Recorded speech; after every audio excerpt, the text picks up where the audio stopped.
The Gallipoli Campaign of 1915 to 1916, also known as the Battle of Gallipoli or the Dardanelles Campaign, was an unsuccessful attempt by the Allied powers to control the sea route from Europe to Russia during World War I.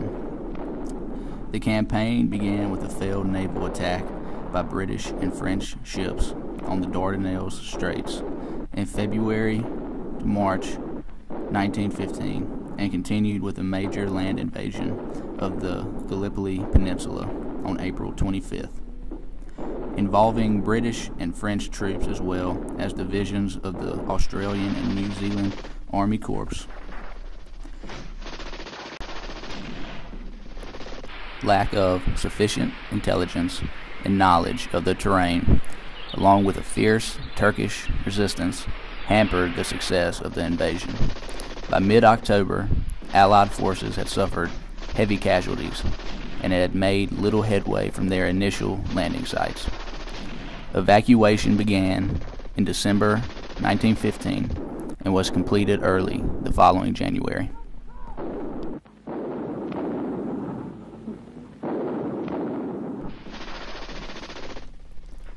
Why did the Allies believe that this campaign would not turn into trench warfare as they did in the other battles?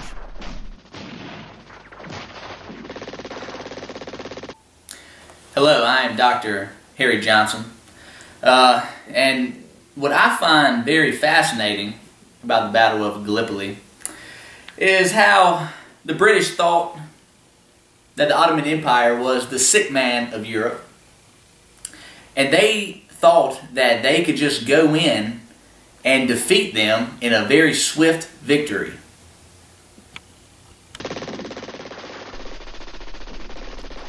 Control of the Dardanelles Straits was therefore a prized ambition of the Entente powers, as might be expected given the huge tactical and strategic value placed upon the straits. They were, however, heavily defended, chiefly by natural geography.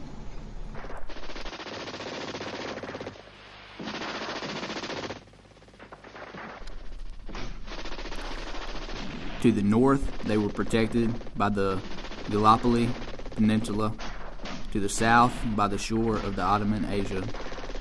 In addition, fortresses were well positioned on cliff tops overlooking shipping lanes.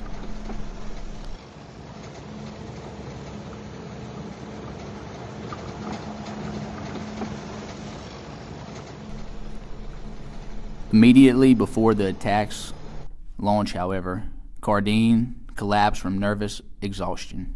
He was replaced by Sir John de Rebec.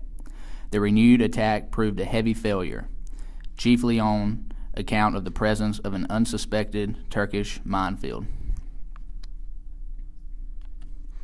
It was increasingly clear that ground support was required. A month's pause in operations was undertaken pending preparations for Allied landings at Helles and Anzac Cove.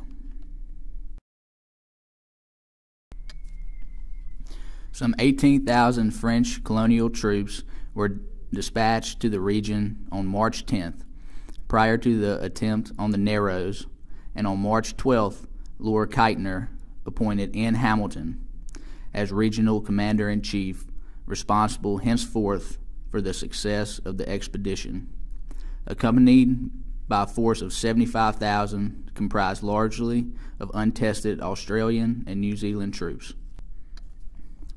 Hamilton, unsure of the appropriate strategy, sought advice from de Rebec and agreed on March 27th to a straightforward invasion of the Gallipoli Peninsula. Having established two beachheads at great cost, Hamilton determined to extend the Allied position in the south, with attacks directed towards Krithia.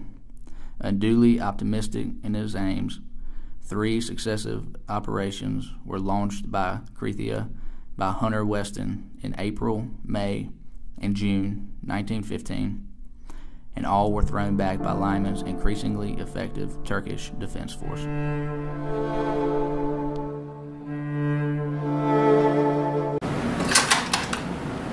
never forget that night as long as I live. They crept into our trenches in the thousands. The night was hideous with yells and shouts of Allah, Allah.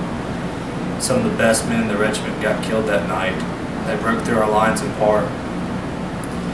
When the devils got close enough, they'd use hand grenades. We could always identify our men by the ID disc that they wore.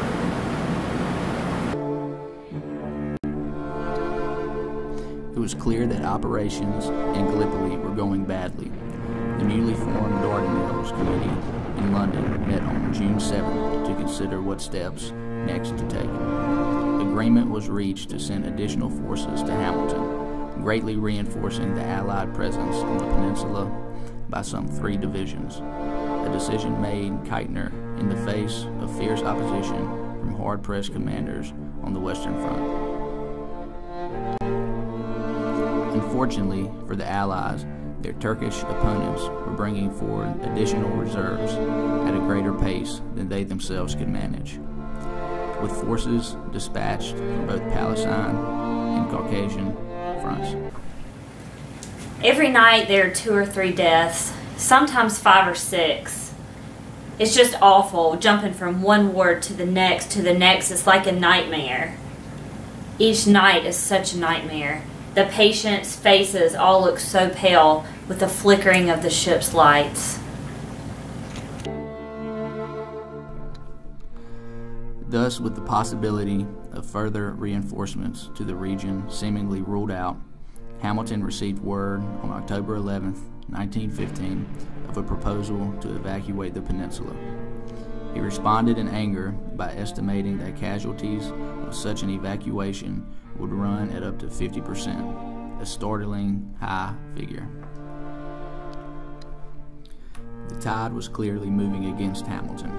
His belief in what was widely viewed as an unacceptable casualty rate in the event of evacuation resulted in his removal as Commander-in-Chief and recalled to London at a meeting of the Dardanelles Committee on October 14th.